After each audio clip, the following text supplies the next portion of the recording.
Well, Justin, it's a blessing to have you on our show, Sports Talk on the Success Table. And I want to get it all rolling with, how did you get involved with football as a kid?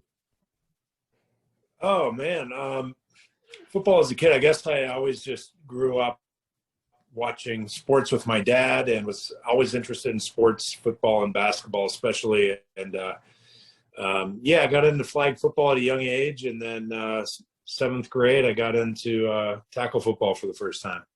I hear you, man. Who were some of your sports role models when you were growing up, man? Sports role models. I guess I loved watching Michael Jordan play basketball. He was always my favorite, him and Shaq. But really in football, I was a Minnesota Vikings fan. I followed them pretty religiously. They were my team. I looked up to guys like pretty much the offensive linemen, defensive linemen. Loved watching Keith Millard and Chris Dolman back in the day. Many of your listeners probably don't remember those guys, but yeah, Minnesota had some great lines back in the day. Randall McDaniel.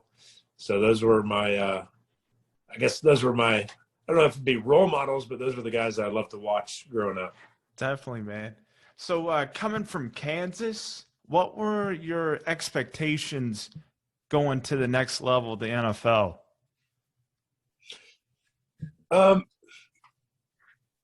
Yeah, it's interesting for me with my career trajectory. I was never a guy that said to myself, I'm going to make the NFL one day. It was more of a daily grind, a personal commitment to getting better every day. And I was just kind of a guy that every day I'd go in, I'd work on something new. I tried to take the coaching and apply it to the field.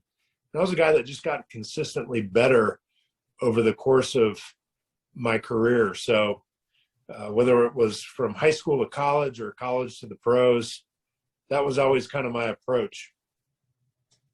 Definitely, man. So scrolling it forward for your football journey in the NFL, Carolina to Pittsburgh with Big Ben Roethlisberger in place for the Steelers. How did that impact your decision to go to the Steelers? So the NFL is a really interesting business. You know, when I was growing up, you love playing with the kids that you grew up with, and then college obviously is a chance to get an education and get it paid for. Then when you go into the NFL, I got drafted obviously, but I got to see the business side of football, whether it was myself or somebody else, people who are all pro players getting cut over money issues. And so once I got into the business side of the NFL, it was interesting. So I had 4 years in Tennessee.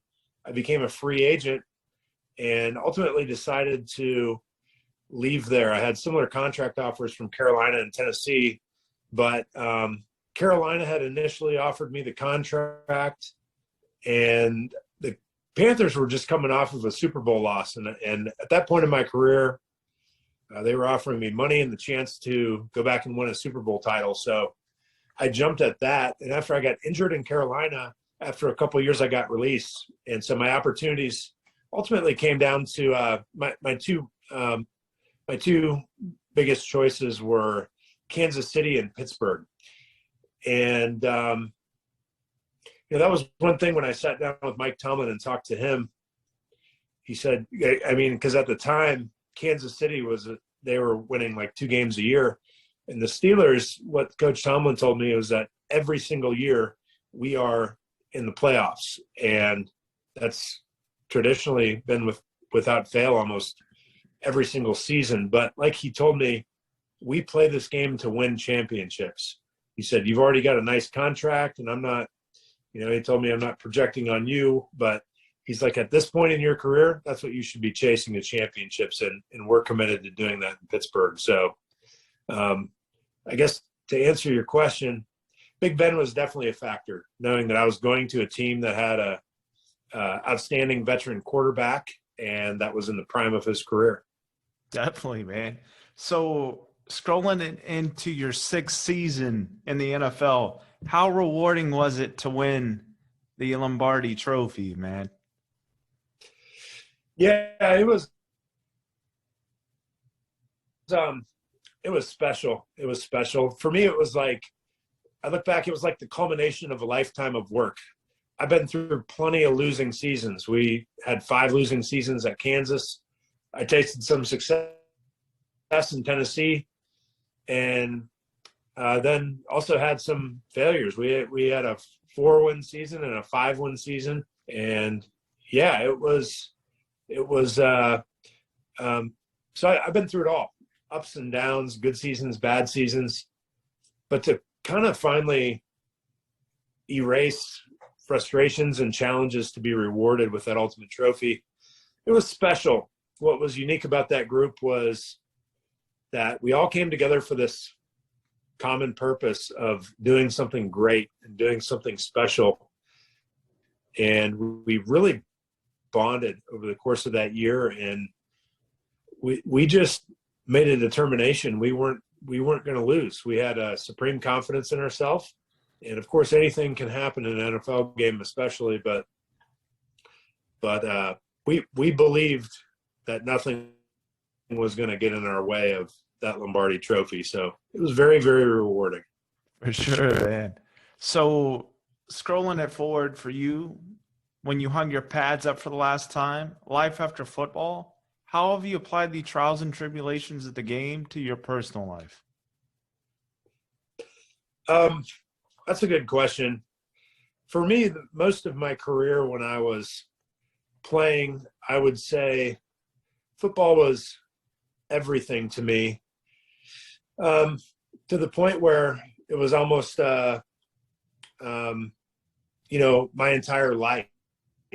And I put so much into football, time and energy, and it was just like my sole focus in life. And, I think on a personal level, I struggled with that because I wasn't very balanced, and I was too focused on football. I think personally, I came to a place where, I realized that despite how much success I had on the football field, that I was never going to be fulfilled by football. And it wasn't until, I guess, probably about my 8th, 9th year, right in there, I gave my life to Christ. I became a Christian.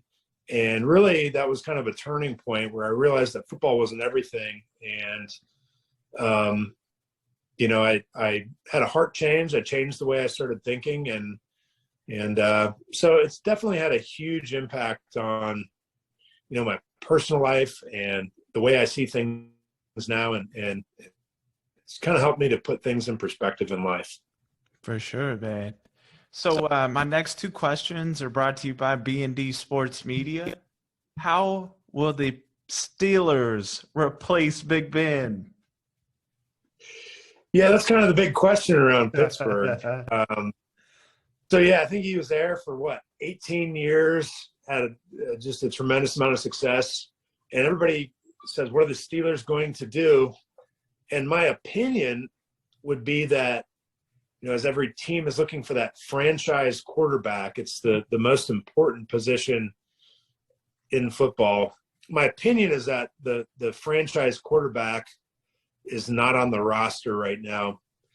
So there's obviously several ways to get that quarterback. They could obviously elevate one of their guys now. I'd probably suggest Mason Rudolph because he's got the most experience and they have the biggest investment in him. But we've seen a sample size of what Mason Rudolph can do. He's definitely a serviceable NFL quarterback, but at this point in his career, are we able to establish that he's definitely the next up guy? Probably not. Not to say that it couldn't be, but the draft is kind of slim this year for quarterbacks, not a strong class. So if the Steelers, I'd be shocked if the Steelers didn't draft a quarterback somewhere. Usually your future franchise quarterback is a first-round pick. So if the Steelers are able to draft somebody in that first round, then that they love, because you really in the NFL you draft for value at your pick. I could see him drafting a quarterback. I think they'll draft a quarterback on the first day, but I sure would be surprised if they signed a free agent to a big deal. Like people are talking about Jimmy Garoppolo, possibly trading for him. I'd just be surprised to see that. The Steelers traditionally, they don't pay outsiders that are free agents to come in. They typically draft well and pay their own guys. They've had success that way. But if I had to guess, I would guess that Mason Rudolph would be the day one guy next year, but he may or may not be the guy of the future. What about Haskins, man? They still have him too. They do, but he got thrown away like trash by his previous team. So I don't know. He's another one of those guys that we saw a tremendous amount of potential.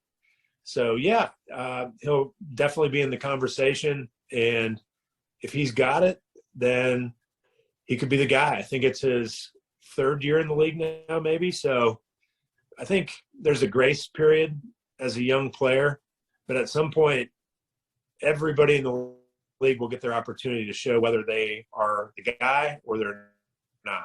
So I'm sure Haskins will get that opportunity this year. Definitely. I'm just throwing this out there.